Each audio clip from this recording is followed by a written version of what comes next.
Hi, welcome back to another episode of Get Ready to Create with me. I'm Cassie Winter, and today I am going to be talking about how to write when you really don't want to. Specifically, when you're depressed and anxious. I want this video to be something that you can just follow along with and help yourself get ready to write. So when the video is over, you can actually start writing. I'm going to teach you 2 tools that you can use when you really don't want to write. These tools are kind of my break glass in case of emergency tools. So the way this is going to work is I'm going to essentially coach myself through my own resistance to writing and teach you the tools I'm going to use to get myself to write. But I also want to be really honest about where I'm at, because if you are watching this video right now, you probably feel just as shitty as I do, if not worse. And I want to be really honest and vulnerable about what that looks like, because these tools may seem really simple, but they make a huge difference even on your worst days. I have a huge writing project that I'm working on. The script for Rose City Swing 2020, the happiest event on earth. In my last video, I celebrated finishing the outline. But now, I have an internal deadline of New Year's Day, and today is Christmas Eve. It is December 23rd. I have like a week to meet that deadline. I was hoping to be spending the last 2 weeks on this project, however, that didn't happen.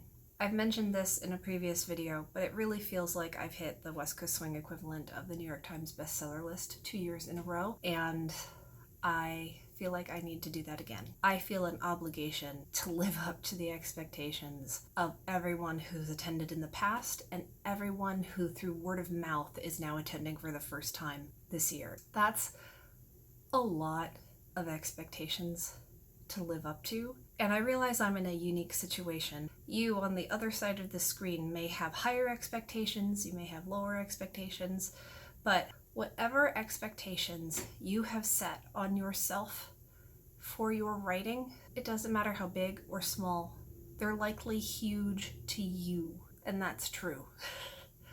There's no changing that.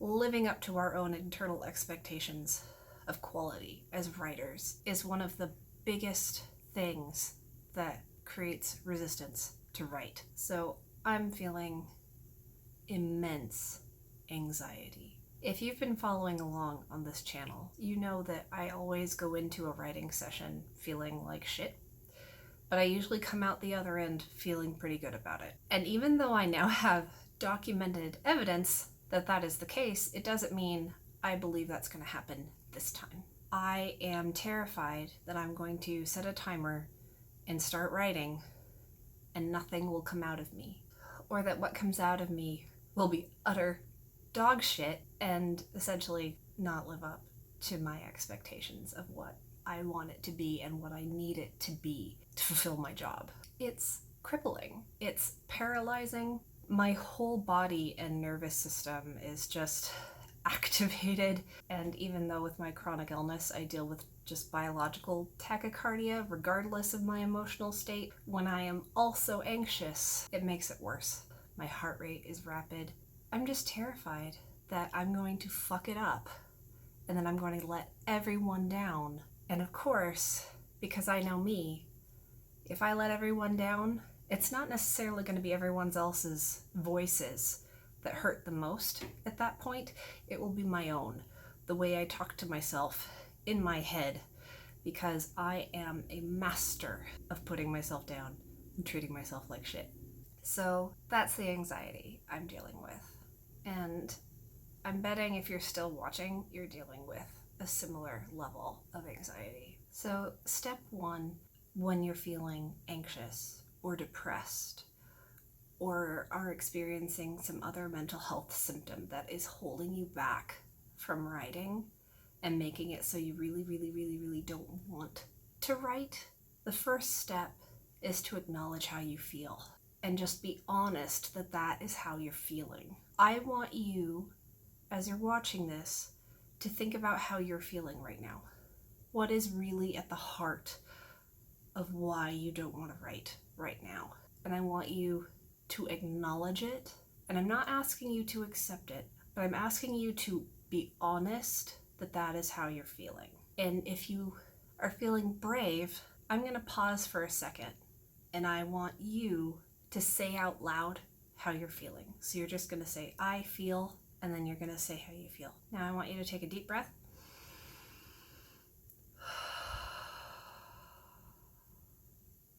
And say, I feel, and take another deep breath.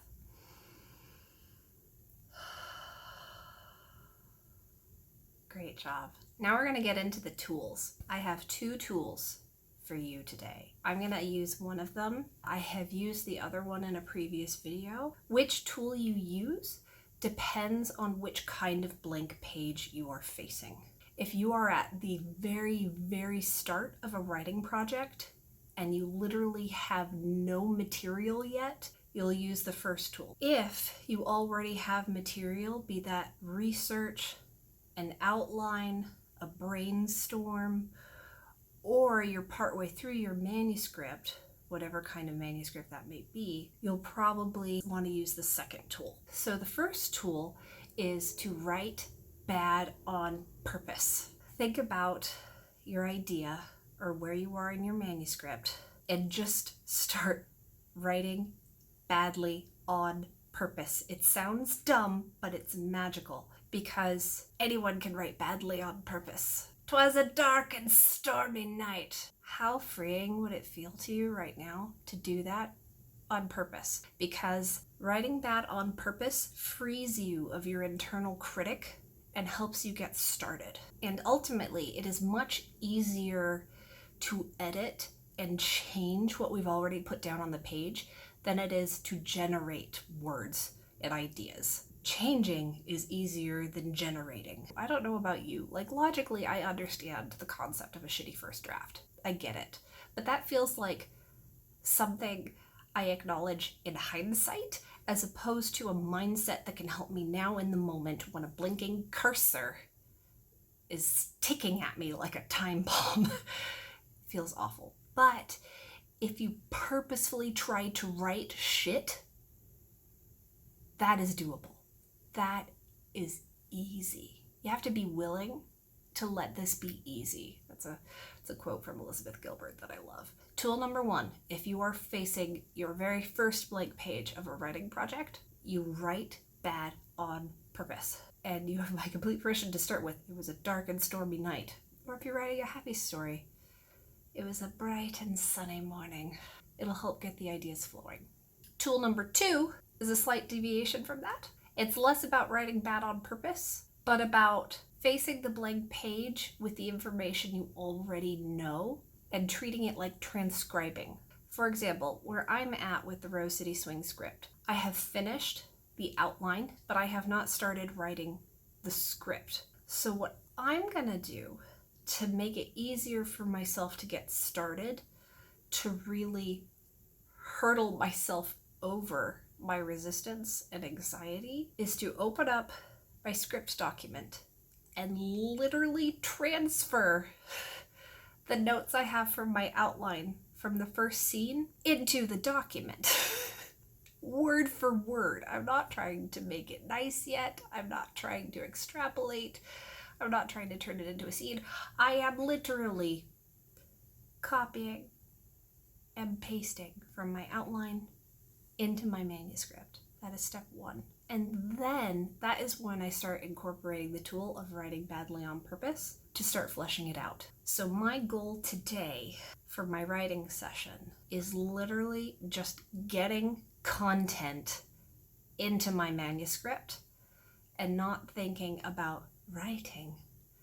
Instead, I'm thinking about getting as much information in there as possible, so I'm making my outline happen, and also letting myself fill in what blanks there are by writing badly on purpose. Because then later, when I come back to what I've written, I will have something that I can analyze and change, because changing something you've written is easier than generating something that you haven't written yet. So those are the two tools.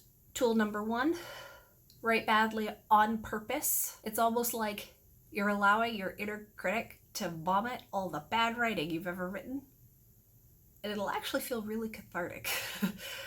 And then tool number 2 is literally transcribing or documenting all the ideas that you have for the next thing you need to write. So today, I'm going to be using tool number 2.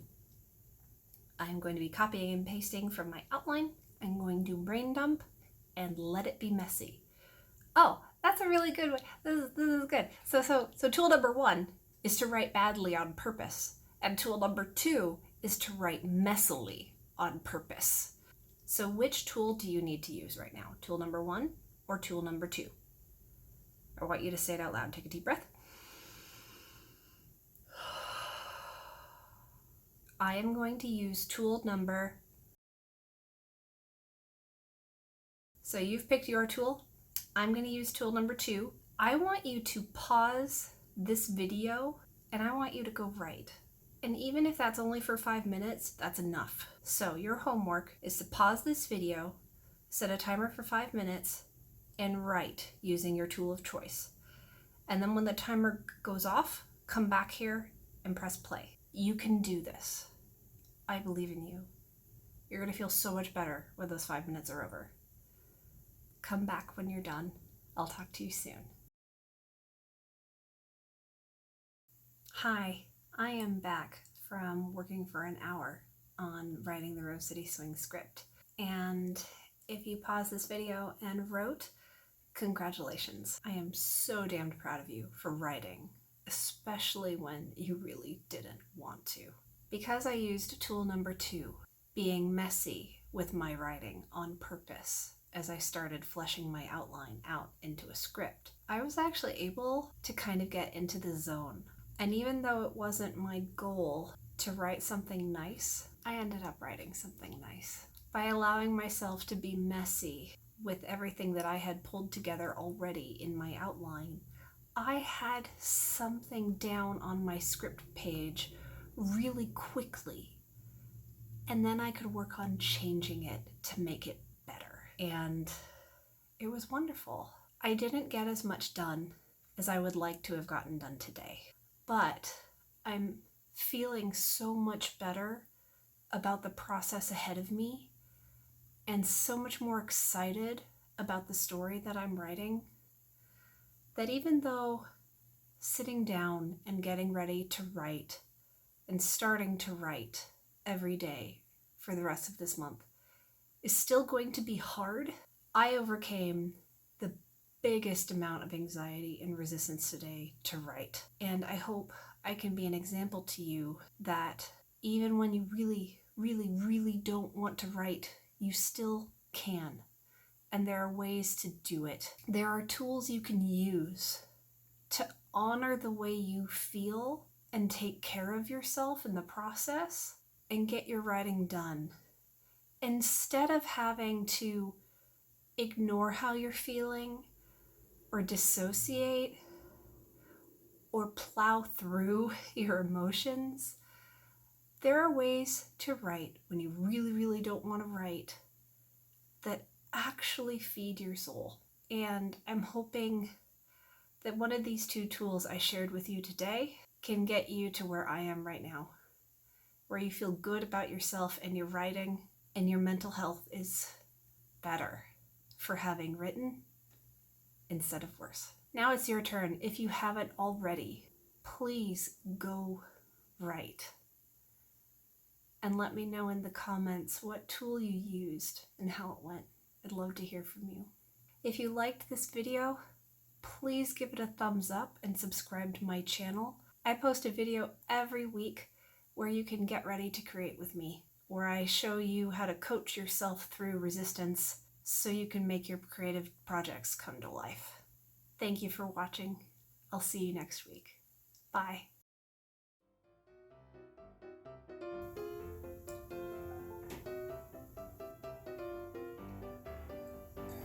Oh, I sound nasally again. I've forgotten how to do this. I may seem perky, but it's a lie. I am so nasally. I am allergic to life.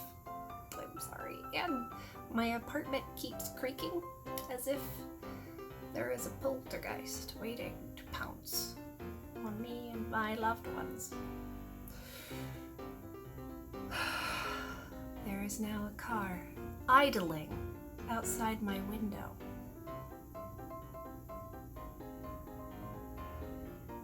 Even my cat sat up and was like, fuck this. And now my cat is purring so loud. I don't know if you can hear it. Hi, baby. Oh, yeah. Yeah, you want scritches, don't you? Oh. Oh, so good. So good.